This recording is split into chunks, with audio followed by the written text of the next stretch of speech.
Hi, everyone. Welcome to today's episode of the Being Human podcast. It's been a little while since we've done one, but today we are joined by Adam and Alex, and we're going to have a chat about all things commercial, what's been happening, what's going well, what have the challenges been, and a few other questions along the way. So, how things have been going over on the commercial team. Go on, Alex, over to you. Okay. Hi, everyone. Let's think. So, I think we're halfway through the financial year, and the main story that I kind of would tell of how it's gone is that things have gone well. Yeah, that's it. No. I think that, there's a few themes that have come out from the last 6 months. I think probably the main one is the work that we've done to improve our win rate, seen much more success in terms of identifying clients we want to work with, then pursuing those opportunities and seeing them convert. Adam, you might be able to fill me in with a more specific number in terms of what the win rate's gone from and to, but I know that it's kind of double, tripled compared to last year. Is that about right? Yeah, pretty much. Depends on if you look at it by count, which is like of all the deals closed won versus all the deals closed lost, like where are we? And last year it was pretty bleak. It was like maybe like 10%. We're now edging between like the 50, 60, 70% mark on a rolling 90-day basis. So I think one of the key things that will attribute down to that would have been the change in mindset. I really truly believe that we have the right team, the right people in the right seats who are able to deliver a really consultative experience. And I'm not just talking about the salespeople, I'm talking about the engineers, the developers, the marketeers, everyone who helps to make Human Made run. And that change has been really significant. We're not just talking to people about transactional processes or buying a sandwich off a shop shelf or a drink out of the fridge. We're talking to them about their futures and their livelihoods. And that's been, reciprocated as part of that process. So if I'm to think about the biggest transformation or the biggest change over the last year that's helped us get to this point, yeah, it's going to be that consultative mindset. It's going to be having the right people in the right seats with the right approach, and more importantly, I think we all speak the same language, which is not something that's happened before since I've been here at Human Made. So it's a good time and a good place to be. Much better in contrast to this time last year, and that hard work's reflected, I think.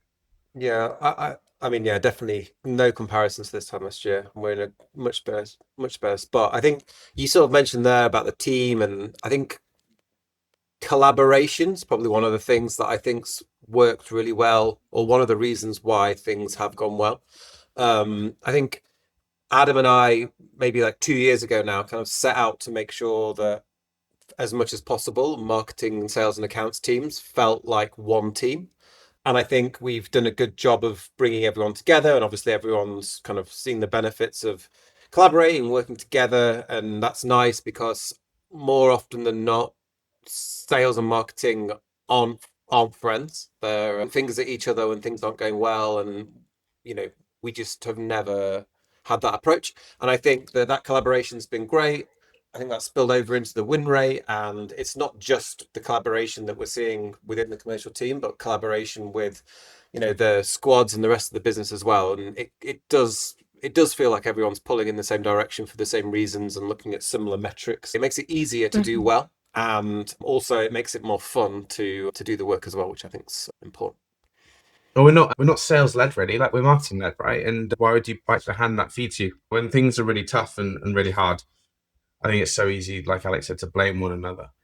But we don't have a team of SDRs. We don't have a team of salespeople cold calling or, going to 50 events a year. Like that just isn't our setup. So as far as I'm concerned, like the strength between the sales and marketing partnership is recognizing when one another's down, picking each other back up, because it's always going to be peaks, troughs, swings and roundabouts in the agency life cycle. And there's not really any escaping that. We just seem to do better than other agencies. So being at peace with that and recognizing where you are in, your relationship with your marketeer or sales counterpart, we've still got a lot of work to do there. Like things have dramatically changed since we introduced it. But like, if you would ask me about other relationships that I've had with departments at other agencies or in similar roles before, I'd say like this is a standout. This is a standout relationship. It's one which is results driven, is engaged, focused, and it's nice to be in. It's not, I don't wake up every morning thinking, oh no, I've got to speak to Alex today. That's usually what you'd feel. That's a bit of luck. You mentioned it's the best kind of team collaboration that you've worked in. What makes that collaboration so good? Are there some particular things that you can pinpoint that you do well or have improved on in the past year that have made this collaboration even better? There's one big interesting one. Weirdly enough, I've always worked in businesses that are family operated, and in like someone meddling, like it's complementary. Like they're helping us, like the C-suite are helping rather than becoming over involved. And in other businesses where CEO, husband, wife, whatever have worked, it's been very different in terms of what you're able to do and how you're able to achieve it without that level of oversight or like restriction. And I think that's a big testament to the team here at HumanMade, giving people the freedom and the autonomy to do that. Because without that, I don't think Alex and I would have made the progress that we've made over the last 18, 24 months. Yeah, I think I agree with that. I think we were given the sort of like permission or given the freedom to set it up how we felt it should be best set up. And I think in the past and previous roles, I've been able to set up the marketing team how I want that to be, but then normally the sales team or the wider commercial team, particularly in these other places I work that are maybe a bit bigger, you can't control how 70 salespeople are all working when you're just sat over here in marketing. Whereas I think we've initially, from the very start, when Adam first joined, we discussed how do we think a sales and marketing or commercial team should run, and we were aligned on most things and agreed to meet in the middle where if ever we didn't, and I think that set a good, so yeah, being given the permission to sort of have that discussion and then set it up how we described is good and has allowed us to report on the same metrics and discuss the same things and care about the same things, rather than just one person looking after this part of the funnel, one person looking after this part, and pointing fingers when the other bit's not moving. I think I feel as much responsibility to helping sales close deals as I do for ensuring that they've got some people to talk to in the first place. So I think that's it's good. It's a nice setup. Yeah, that's the beauty of working. I think in a smaller business, you need that freedom in order for smaller businesses to be successful, because everybody needs to have the same goal, but ideas on how to get there too. We've spoken really positively about how things are now, but obviously, as we've mentioned, things were very different a year ago. What have been some of the biggest challenges that you've had to overcome as a commercial team to get to where things are now? I think there's a few. I think that the biggest challenge that you always have, I think, if you're working in sales and marketing and accounts, any part of the commercial team, is that you're not really in control of the thing that determines whether you're successful or not.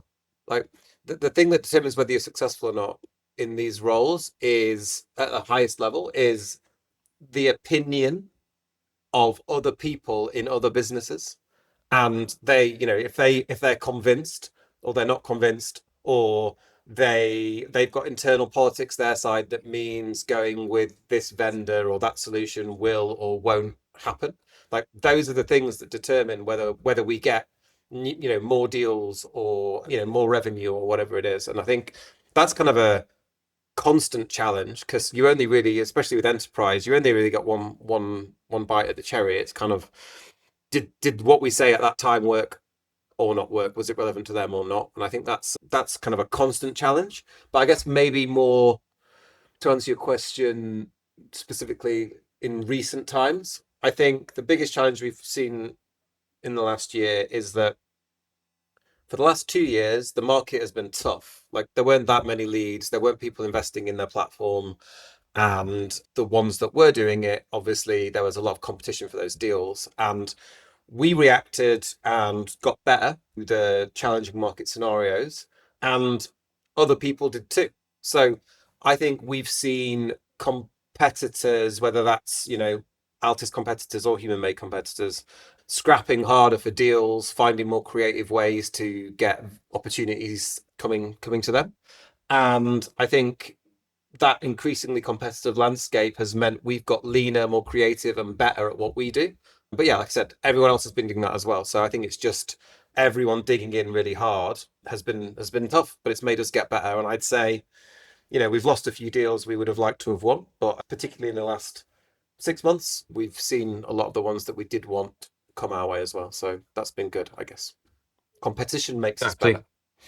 Exactly what Alex said. I don't think I could have Yeah. said it any better. I think one thing I will add, maybe I think it's a team challenge, but it's also a very personal challenge. And you need fire to fuel your belly in commercial roles. And I'm not saying you don't need projects to fuel your aspiration in delivery roles, but the last 18 months was a stretch, right? And those numbers, those lack of numbers, those absence of new logos, those clients that are not buying, the clients that do not renew, or the clients that have, fiscal pressures and are changing the shape of their engagement, like that really gets to you. Like I can't remember a time where it's gone on for so long and you've been in this constant state of pressure, and you put that pressure on yourself. And for me, as a human, and as for someone who's serving other people in a team, and as someone who cares about the people I work alongside, like keeping them motivated as much as possible in this down period has been one of the toughest things I've ever had to do.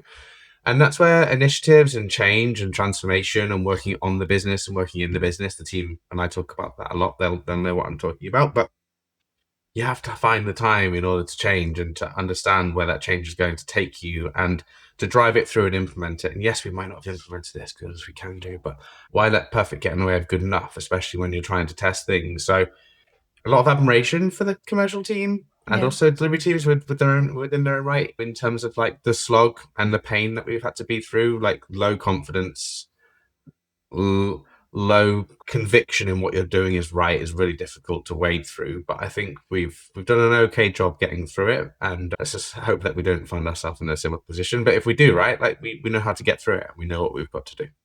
Yeah, I have to say there's a huge amount of resilience in commercial roles when things are bad, because that lack of like morale and motivation does hit hard, and it sort of has that knock-on effect as well. And so to keep pushing through that and get to this point where things are really positive and you can see the boost of morale coming through with every deal that's won is it's been really really good to see. So I think we've reflected a little bit here. Let's look forward. What's coming up that we have to be excited about? Anything that you want to update us on?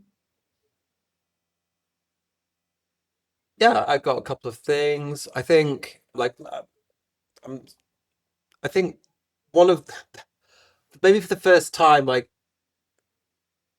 I think we're confident in what works and what resonates with our audience. It's taken a while to get to that point for me. I've been here 4 years in February, and I think now we feel very confident with the kinds of content that seems to do well, how we keep growing the brand and attract new eyeballs onto our site.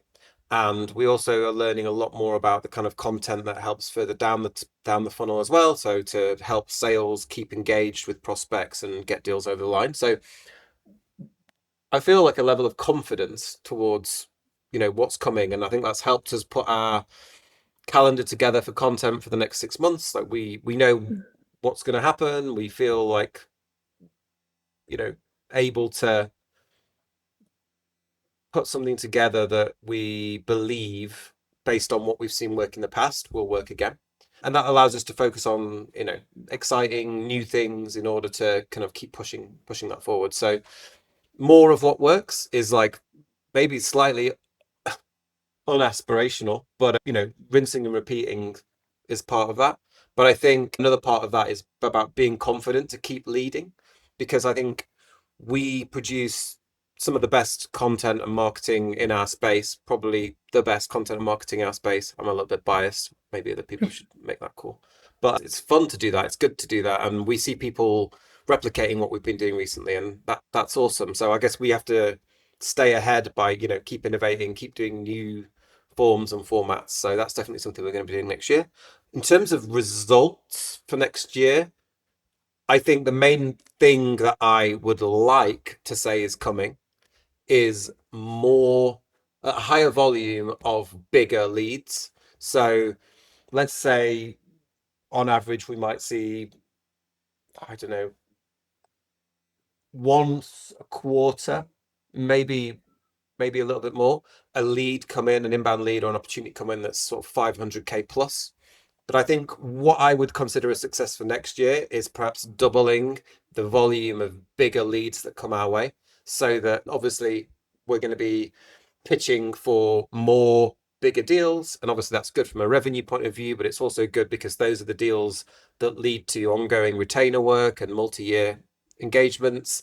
They're the kind of clients that are dealing with projects that are perhaps better suited to some of our experience. We generally see that these deals are the opportunities that suit us best, and it's definitely our objective next year to bring more of them to the business. So hopefully that's what's to come.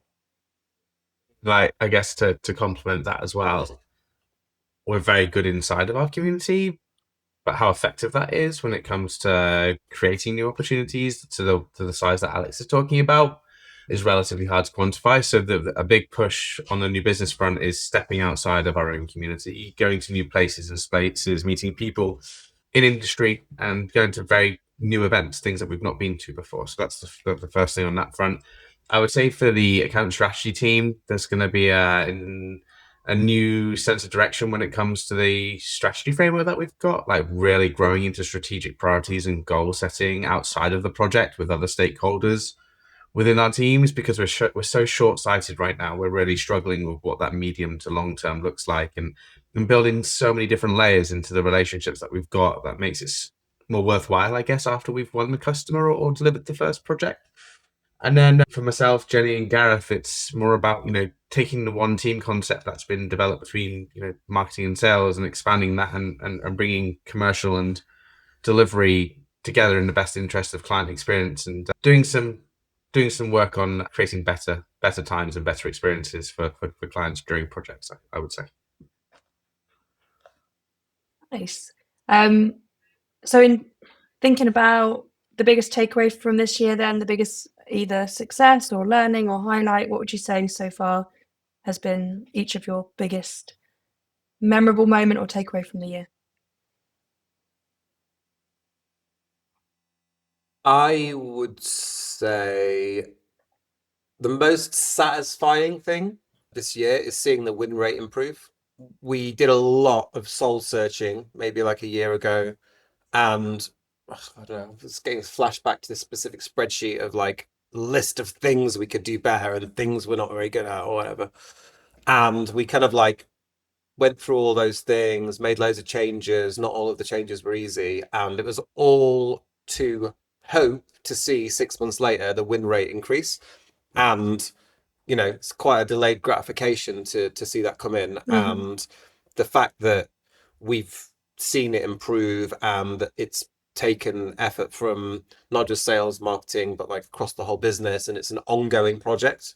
I think that's probably the most satisfying single change. Certainly, if you look at, November 2025, November 2024, the biggest difference between those two dates, like for me, that's probably the one.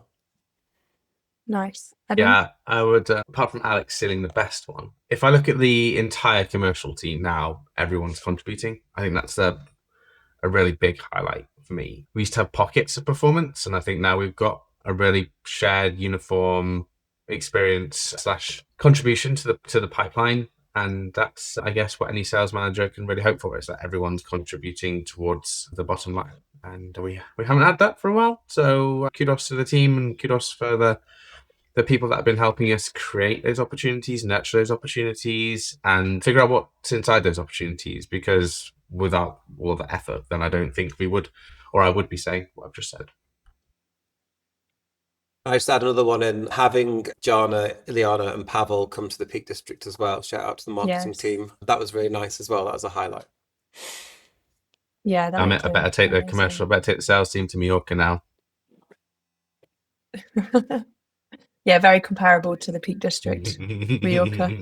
And to finish, we've spoken a lot about commercial and what you do within your roles now, but what would each of you do if it wasn't for commercial and sales and marketing, what would be your career choice outside of this?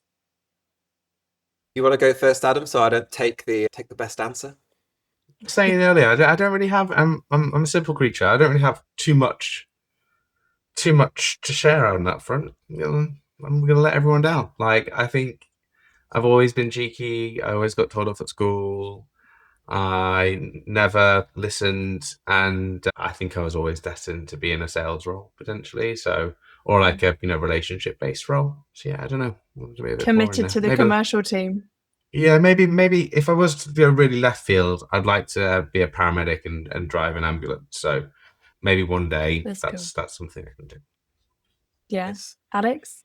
So I think only in the last few years have I felt like what I would have liked to have done is, if I had my time again, I'd have to do a very different set of A-level and university decisions. Is like, I'd like to be either a quantum physicist or an astrophysicist. Why?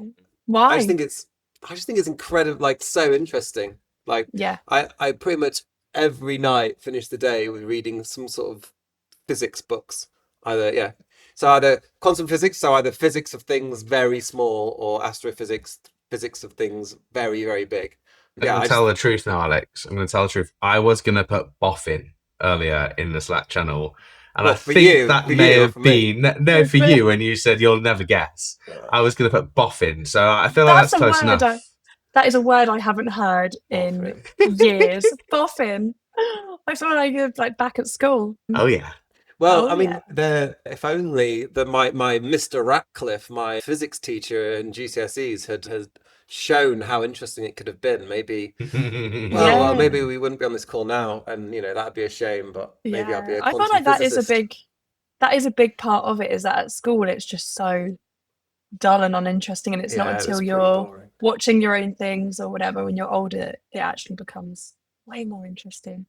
I was betting on DJ after all of your music league wins. Well, I mean, I could do that as well, couldn't I? Yeah, that's more of a hobby, isn't it? Yeah. Amazing. Is there anything else that you want to add before we any other updates or shout outs or anything like that? Did you tell us what your alternative job would be? I didn't remember hearing. I didn't. Let's hear that. I would love to run like a metal bar. I think that was like, I'd love to run a pub one day. I think that would be great fun. Full of metal music, heavy metal music, or something to do with cats. Sepultura. Would I be allowed in navy blue? Would navy blue let me in, or does that is actually looking fairly black from where I'm sitting. So you'd pass the fit check there, I think. Good. Or I'd run like a cat cafe, but I think that's an obvious answer. I basically live in a cat cafe at this point anyway. So. Is it okay? Like, is it okay? Like, are the cats okay? They get plenty of attention. They've got these poles to climb up, right? Like, it's ridiculous. They're not still living on a building site. I've got 4. 4 cats. I was expecting more than that. I was expecting more. Yeah. I went to a cat cafe once. Did you? How was that? I mean, I'm sure yours would be fantastic, but I struggled with all the cats. Like if you're you're in the wrong place. If you're having a cake, I would love to see a cup of tea, and then you just got like cats everywhere. Furball on your cake. I would love to see the drop-off rate, by the way, on this conversation at this point, like when this like bit of the conversation starts. Feel like this is the good bit. This is the gritty stuff, isn't it? 100%. This is definitely the best bit so far.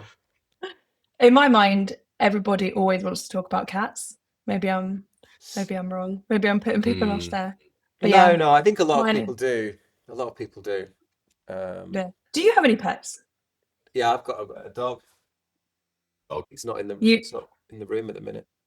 You live in the Peak District. You've got to have a dog.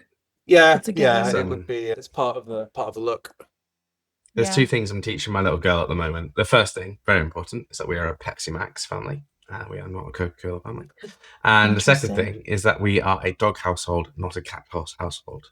So that's now going on in my household. But really? We are a Pepsi Max household, and she's definitely not allowed a cat ever. So We're really finishing this on a bit of an anti-cat Anti-cat, I angle. know. Don't worry, I'm in charge of editing. I was going to say, either we'll it's cut not that going to out. make the cut or you're going to make us look really bad. That brings us to, almost half an hour, so Nice. perfect. Thanks, Hannah. Thank you so much Thanks for very joining much. us. Nice to see your face. Yeah, you too, and I'll talk to you both soon. Bye. Bye. Bye.